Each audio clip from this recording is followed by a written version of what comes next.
Shkrimtar të njohur, artistë dhe liderë shtetesh kanë shprehur ngushëllime pas ndarjes nga jeta të nobelistit Gabriel Garcia Marquez.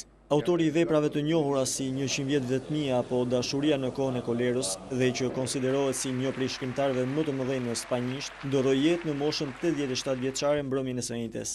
Ai po trajtohej prej ditësh në një spital meksikan si pasojë e një infeksioni dhe dehidratimi. Kolumbiani është i mirënjohur për gërshëtimin e jetës së përditshme me fantazinë në veprat e tij, duke bërë që të lulëzojë zhanri letrar i quajtur realizmi magjik. Presidenti kolumbian Juan Manuel Santos dhe ai amerikan Obama ishin në mesin e njerëzve që vlerësuan figurën e Marquezit. 1000 vjet vetmi dhe hidhërim për vdekjen e shkrimtarit më të madh kolumbian të gjitha kohërave. Gjigantë të tillë nuk vdesin kurrë, shkruan Santos në Twitter. Ai ka njoftuar edhe 3 ditëzi kombëtare në Kolumbi.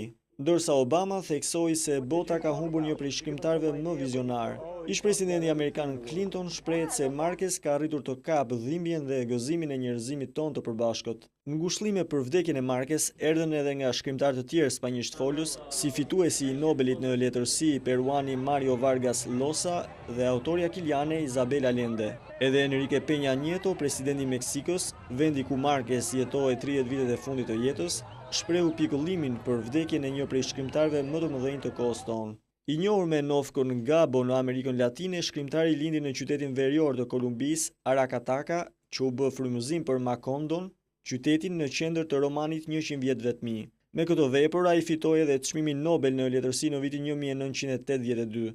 Romani është shitur në rreth 50 milion kopje në 25 gjuhë të ndryshme të botës. Gabriel Garcia Marquez është konsideruar si shkrimtari më i madh i spanjishtes që prej kohës së Miguel de Cervantes, autori i shekullit të 16, i njohur për kryeveprën Don Quixoti.